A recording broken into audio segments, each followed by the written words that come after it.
Hello viewers, here's a video of the outside lights I have in the backyard at my house.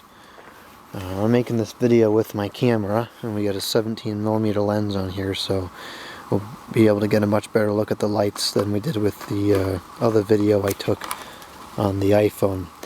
The only thing I don't like about taking videos with the camera is it doesn't have autofocus, so I have to keep manually focusing it as I make the video, but we'll make do. So there's a total of about 50 sets out here. It's a bit windier than I thought it was. Hopefully you can still hear me okay. That's really not my best work right there, but it's getting late and I didn't know what to do with that set, so I just threw it up over there. In the past, I thought I remember there being more sets, or I know there were more sets. There was more towards 70, so where the extra 20, 30 sets are is completely beyond me.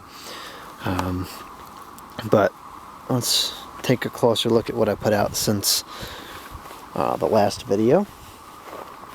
Let's start over here on the left.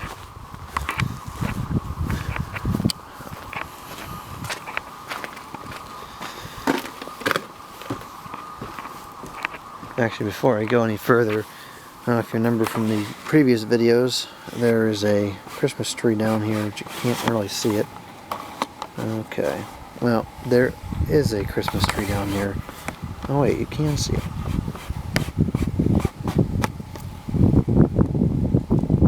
There it is. Okay, that's a Christmas tree out in the middle of the pond.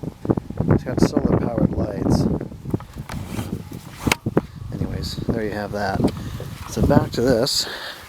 This is new since last time I made the video.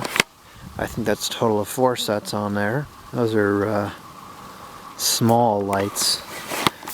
Let's see if we get a closer look at those. No, I guess not. There you go. They're all LED lights, but they're the equivalent size of the typical mini lights that you find on most people's Christmas trees today. The next to it here we have 4 sets of 25 C9 lights, and these are also LED. These are the faceted style lights. I might just walk up to this one instead of zooming in. Give us a better picture here. These are new this year, and unfortunately I read the reviews on these after I purchased them, and they have atrocious reviews. So hopefully I will have better luck with these than other people seem to have, because they weren't the cheapest thing since sliced bread. Then again, I'm sure they're made in China and slacking quality like most of the other products you find in the stores today. Down here I have 3 deer. The 2 on the sides do move. While we're talking about the deer, I'll give an explanation about the deer.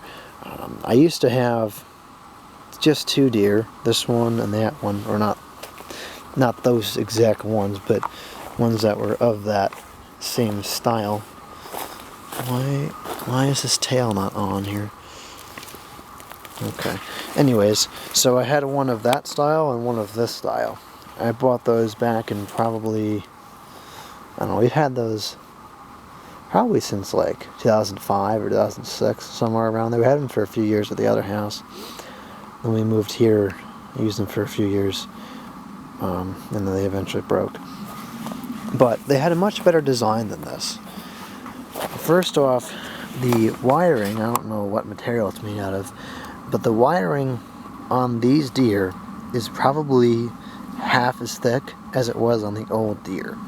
So they're particularly flimsy. But that's not the real problem. The real problem rests within the mechanical design of the motion of the heads. If you haven't already noticed, the whole entire motor is moving, which is an outrageous design. On the other deer I had, the motor was secured to the actual frame, and the portion here that we see was attached to the head, and it just moved the head, not the whole entire motor. With this design, we have the whole entire motor moving, which exposes the motor to a lot of unnecessary external motion, but it also moves the wires. So now we have the wire constantly flexing, which is bound to wear out sooner or later, or to get caught up and unplugged on something. And the other one is the same dumb design. And that just makes absolutely no sense to me. So, and as you can see, that one's a little bit jerky. I gotta oil that one. And I probably should oil both of them. But, so that's my rant on the deer. It's just a ridiculous design. Here's some more of the close-ups of the lights I have. And here we have there's 5 of these bushes that go along the front. Those all have the same type of lights on them.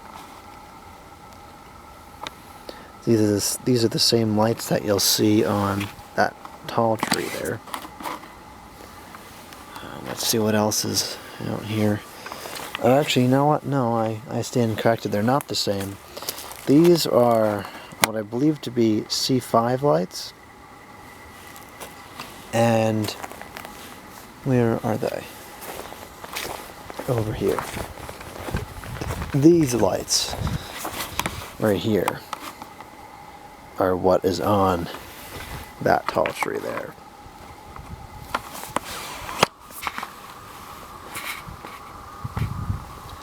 In past years, of course you can't see it now, but this tree here is pretty tall, probably about the size of that one. I've done that one before as well, but as I said, a number of lights are missing. So, or at least I think they're missing. I thought there was more lights than there are. So I think I forgot to show the geese. Here are the Christmas geese. They are not motion able, they're just still. There's not much else to show out here. I wish I had more lights to do that tree a little bit better, but it's something. I'm trying to do a number of large trees this year because unfortunately you can't see any of this display from the front yard. Let me go over here and see if we can get the whole thing in the shot here.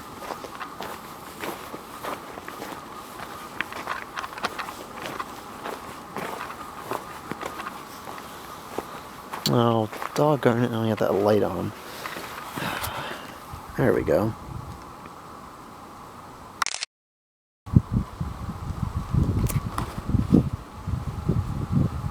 That's what it looks like from over here.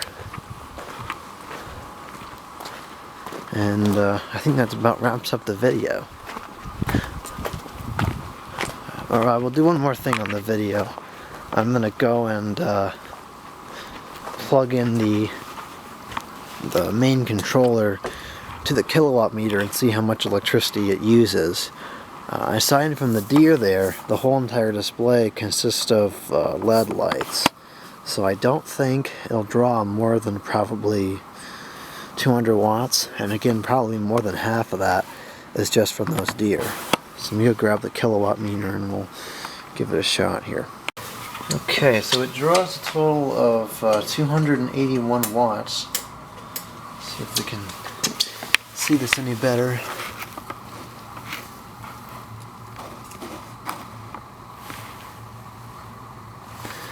$281 watts and 2.34 amps. So I've been plugging it in the house this year, which is a much better than what I used to do plugging it outside. That caused a lot of problems. Lastly, we'll take a look at the controller that I have on these lights. Let's get this in focus here. Here's the remote. It's got on and off, up to 8 hours, timer, dusk to dawn, and repeat. I'm not sure what those other things do. I never use those. I pretty much just turn it on and off manually because, well, I'll show you why I have to do that. The controller thing gets all screwed up when it gets wet, so I've situated it under the tarp with the rest of the outdoor furniture. Yeah, I can't see this. This is a total waste of time. Okay, well, never mind. If anybody wants to see the controller, let me know and I'll make another video of it during the daytime, but otherwise, for now, that's a wrap. Thank you for watching. More to come of the rest of the house. Over and out.